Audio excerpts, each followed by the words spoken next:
It does raise an eyebrow that he gets better as everyone gets worse. When Stephen A. Smith and Max Kellerman go off live on ESPN, the boxing world listens, and this time it was about Jake Paul. Because, according to both Smith and Kellerman, the self-proclaimed problem child might have a real problem on his hands. On national TV, the two analysts tore into Jake Paul's career, calling out his unreal physical transformation, his massive size jump in under 2 years, and the growing pile of steroid allegations surrounding him ahead of the Gervonta Davis fight. And they didn't hold back. Let's break it down. For months now, whispers around Jake Paul's physique have been getting louder. When he started boxing in 2020, Jake was a lean 190 pounds, your average athletic YouTuber trying to prove something. But now, he's walking around at over 225 pounds of pure muscle.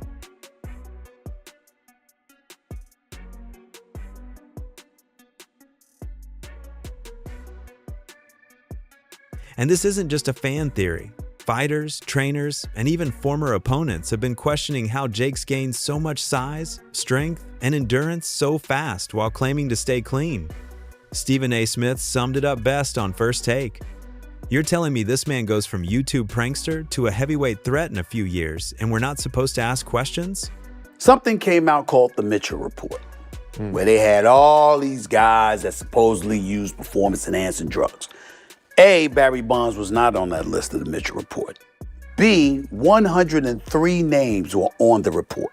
C, none of them hit 73 home runs in the season. Well, I mean, we're not pretending he wasn't on steroids. That's right. I mean, I know that. You could see him how skinny he was. Right. And then, 1 year he came into camp, he was a lot heavier, and he Yes. said, I'm out of shape. And, yeah, but who puts on weight in the mandible? That's right. How about that? How about that? You're absolutely right. But I'm just saying. Max Kellerman jumped in right after, adding, "Boxing has seen this movie before. Sudden size, sudden power, sudden knockouts. It always leads to the same question. What's really going on behind the scenes?" And that's the spark that lit the fire. Please tell me more. Nevada State Athletic Commission and USADA, the testing organization, which refuses to use the most kind of sophisticated tests that can test for these synthetic epitestosterone, etc., masking agents, on the grounds that they're too expensive, even though USADA, who never catches anyone, they once caught one fighter, and that was after public pressure was brought to bear, because they caught him multiple times, they never really wanted to do anything about it, and enough public pressure was brought to bear that they actually did something about it. This organization, USADA, costs like 10 times as much as this organization, VADA, which actually tests and catches fighters. So the real big question from all this is, why insist on USADA, the more expensive test? And the answer is because you're purchasing a result. The inference here is you're purchasing the result you want. Because right now, Jake Paul's career is sitting on a thin line between entertainment and controversy. I think he's taking steroids, yeah. I do, 100%. I'm willing to bet that. All the money that I have, I'd bet. I've always had my suspicions, and And dude, I'm not even sitting here being like, fuck him for that at all. This doesn't make that clear. Okay. I mean, but in combat sports, what do you think? Do you think he is or he isn't? I think he has for sure, but I don't know if he is currently. Why would he not? If Well, that's what I'm saying. He's looking in the mirror. He's in his bathroom. And he's like, Dylan, I'm gonna kill this kid. He's like injecting his because he's like, I gotta protect Nina. Yeah, facts. And he did. Fair play to him. He did. Listen. And he's like, for all the criticisms, he's looking a little more angular in the face. The thing I've always thought is like, how do you get bigger and then lean out as you get bigger? I don't know that I'm not. How do you get bigger and then lean out as you get bigger? Like, it's usually a process of getting bigger, leaning. He's leaning now out you're onto as it. he's Now you're.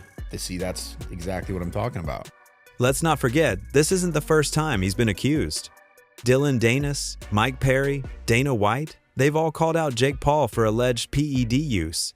Dana even challenged him to 2 years of random steroid testing back in 2022. And maybe if you could let me in on some of that, whatever, I don't know, the special stuff that you might be taking. I don't know.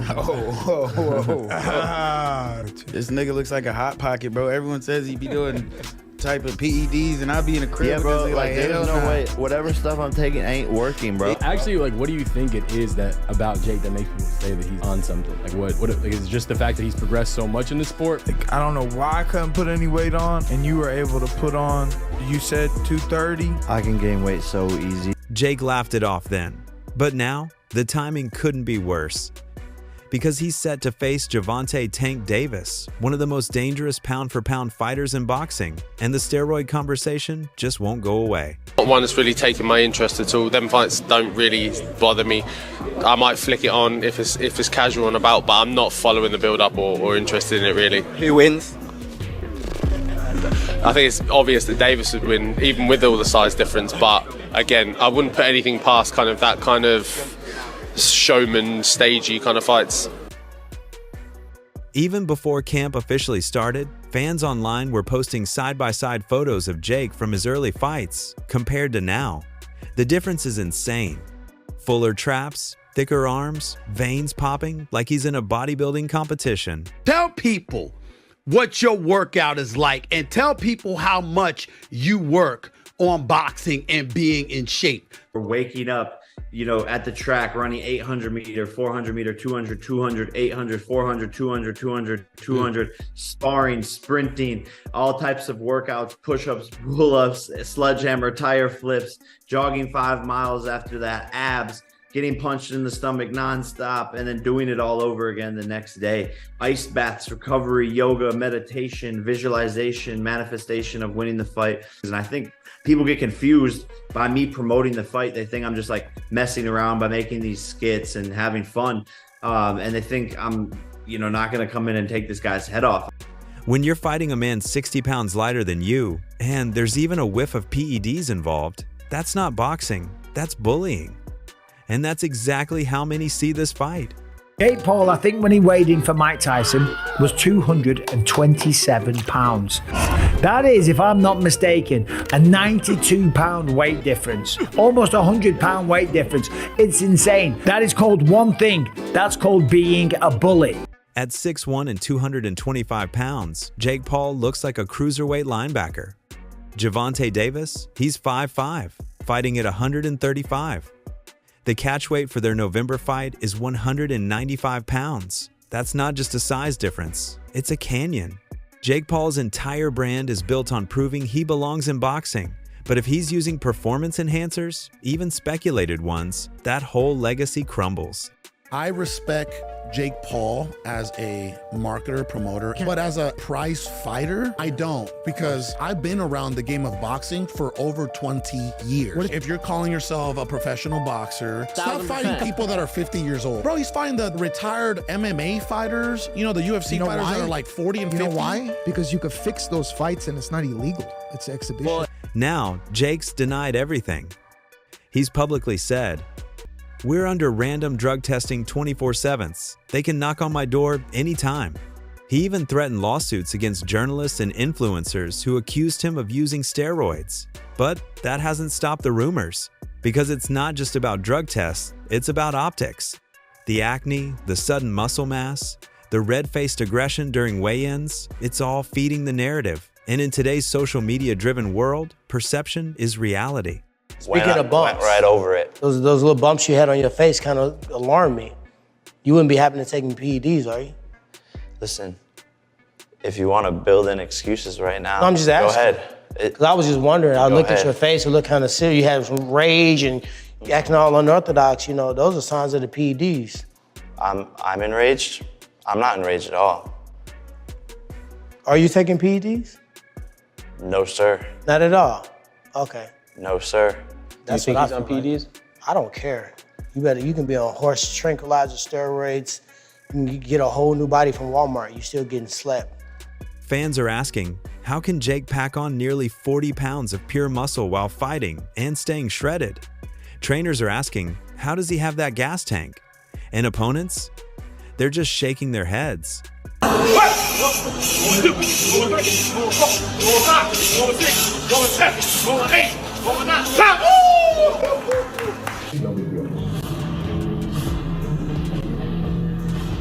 Everyone goes through it. You get cold, you get wet, whatever.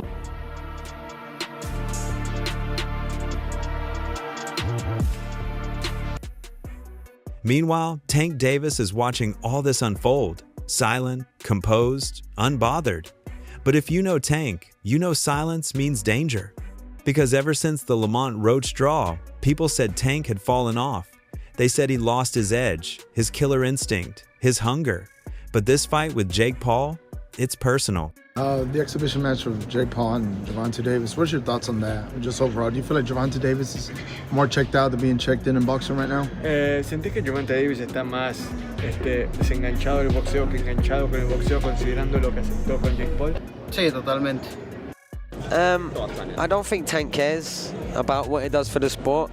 I think, and I get it, like I was very open and honest with my last fight and the things around it. Tried not to be before because I didn't want anyone to, you know, not be excited for what was a good fight on paper, definitely.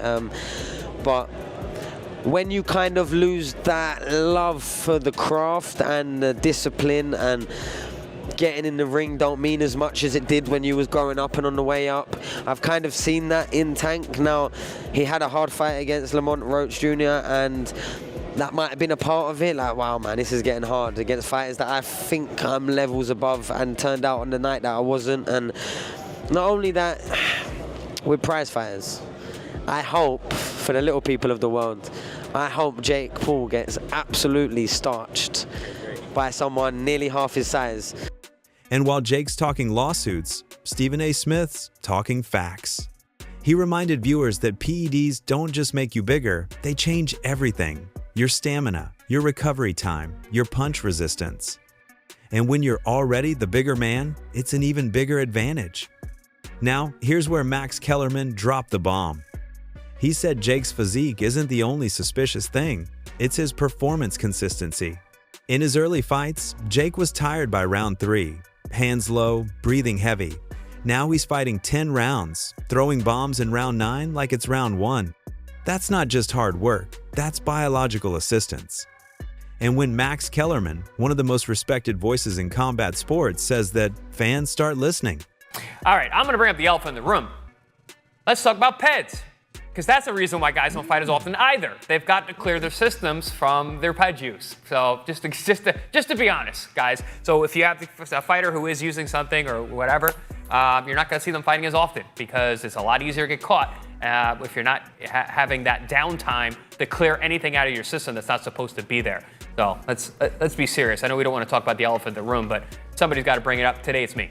Let's be honest. The steroid issue in boxing isn't new. From Canelo Alvarez's tainted meat excuse to Fury's Nandrolone scandal, it's been part of the sport's dark history. Always love to make rumors up about me, but I do drug testing, the commission drug testing right before the fight, all these types of things. They should focus on Canelo and his team, not on Jake Paul. Yeah, Jake they Paul just pop. Has been clean It's time so and time crazy. again. It's so crazy that people that actually pop for this shit, they don't call them out. And then I'm over here looking like a doughboy. I got love handles, dog. That's after not eating for 3 weeks, basically. So if I was on that shit, it wasn't working. Live, only on DAZN, June 28th. Jake Paul versus Chavez Jr. Buy now at DAZN.com/boxing. But Jake Paul's case feels different. Because Jake isn't a lifelong boxer. He's a content mogul who built his career on spectacle. And when spectacle meets science, things can get messy. Still, Jake insists he's clean, calling it the greatest compliment ever, that people think he's too good to be natural. But that's the exact same argument bodybuilders use before failing a test. There was a lot of guys doing steroids, and they still passed drug tests because they knew how to cycle off, or when they got to the weigh-in, and they knew what was getting tested for and whatnot. The real problem? Jake's influence. He's not just a fighter, he's a brand. Millions of kids look up to him. Millions more think his rise is proof that you can skip the system and still win big. So if it ever comes out that he used PEDs, it destroys everything he's built. If Jake Paul wasn't Jake Paul, if he wasn't this YouTube guy, he was just a boxer, and you see a boxer knock out the former UFC welterweight champion, not just the former, but one of the best ever, knock him out with one punch like that, you'd be like, oh man, have you seen this Jake Paul dude coming up? He's fucking for real. Because nothing about watching him fight screams like he's in over his head. If it wasn't that big YouTube star, you'd be like, that dude's got dynamite in his hands. Meanwhile, the fight itself is shaping up to be one of the most talked about events of the year. Netflix is going all in with promotion, Cameras inside both camps, training montages, emotional backstories, everything you'd expect from a blockbuster. We went and took a circus show fight, and he said he was going to retire. I believe him. Why do you say it's a circus show fight? It's just for giggles. Jake Paul's 200 pounds, and he's whatever he is. So, spoke to Roberto Diaz over in Florida, and I know he's part of your team. He was a little bit upset when all that news came out. He called it a duck. Would you call it a duck? For sure. You can call it a spade, for sure. We're contracted to fight, and you go and take another fight. You breach that contract, and you go take another fight. That's a clear duck. I mean, obviously. So. Many boxing pros and pundits started by calling this fight a clown show. Listen, man, he making 40 mil is what I hear. Get your money. Because listen, this sport is brutal, dog. We got hustle and bustle. And to put yourself in a position where you can make that kind of money, you can't be mad at Tank. Make your money, because at the end of the day, when it's all said and done, who gonna feed your kids? Who gonna take care of your family? Who gonna take care of you? So I ain't mad at Tank. Get your money, and at the end of the day, Jake Paul is in a league of his own. And hate on him or not, whatever, at the end of the day, he's bringing attention, and there's actual growth. There's good fights on the card. You know what I'm saying? So I'm not mad at it, man. Jake Paul's on a lane of his own. It's great entertainment. It's boxing, but it's just a different. But say what you want to say, fans will be tuning in, and both athletes will be walking away with a huge payday. Jake Paul versus Tank, right? Oh, yeah. Like, everyone's talking about it. It's a whole thing. A lot of people liked it, didn't like it. Yeah. How did you feel when you first saw that it was a thing? It pissed me the fuck off, bro. Yeah, why? It's just disappointing on mainly Jake's end. We're not falling for the Disney Channel bit no more. We're not falling for you're not a fighter no more. We're not falling for that. You're ranked as a cruiserweight and you're out here trying to fight a lightweight. And then on top of it, you were just talking about fighting Anthony Joshua. That doesn't make no sense. And, I just felt like it was a disgrace to boxing and kind of it was not a good move by Jake Paul. I understand people saying, Gervonta got to go get his money, blah, blah, blah. But, we're not talking about that shit. We're talking about the sport, bro. We're not talking about, oh, you got to get that money, bro. Yeah, but everybody's open to criticism. That's the whole point of this media shit. That's why they talk about basketball players. They don't talk about, well, LeBron's making too much. Nobody cares, bro. If LeBron's missing the shot, he's missing the fucking shot. So at the end of the day, bro, I just thought it was a disgrace to the sport. Because on one end, you got the casuals, right? The casuals don't see the weight difference. They see Jake Paul and Gervonta Davis. Yeah. And if Gervonta Davis doesn't fuck up Jake Paul, they're going to think Jake Paul is some pound-for-pound champion type of fighter. But behind the cinematic drama, the narrative is shifting fast. Because every time someone mentions Jake Paul versus Gervonta Davis, the second sentence is, yeah, but is Jake clean? And that's not good. Even Jake's own trainer, J. Leon Love, reportedly told insiders he's tired of defending it. Still, fans aren't convinced. When the same thing is said about you by Dylan Dennis, Dana White, and multiple fighters in the industry, it's hard to ignore. Here's the truth. Boxing needs this fight to be clean. Because if Jake wins, the sport needs that win to mean something. If Tank wins, it needs to be legitimate, not overshadowed by accusations.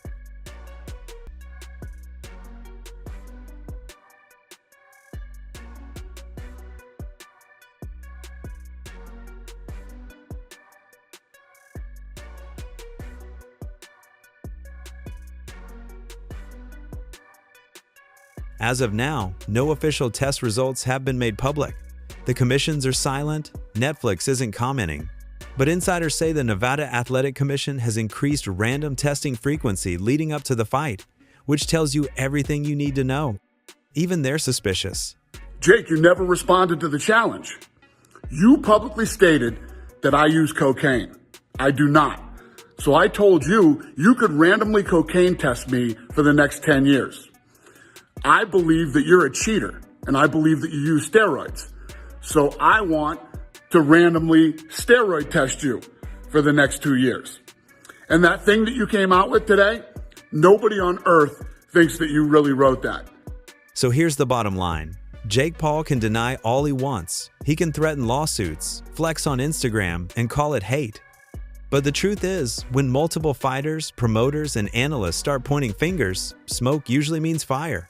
And if Stephen A. Smith and Max Kellerman are right, this might not just be the biggest fight of Jake's career, it might be the biggest scandal boxing scene in years. So, do you think Jake Paul's transformation is natural, or is he hiding something? And if he is using PEDs, should the fight with Gervonta Davis even happen? Let me know in the comments below. Make sure you like, subscribe, and turn on notifications. I'll catch you in the next video.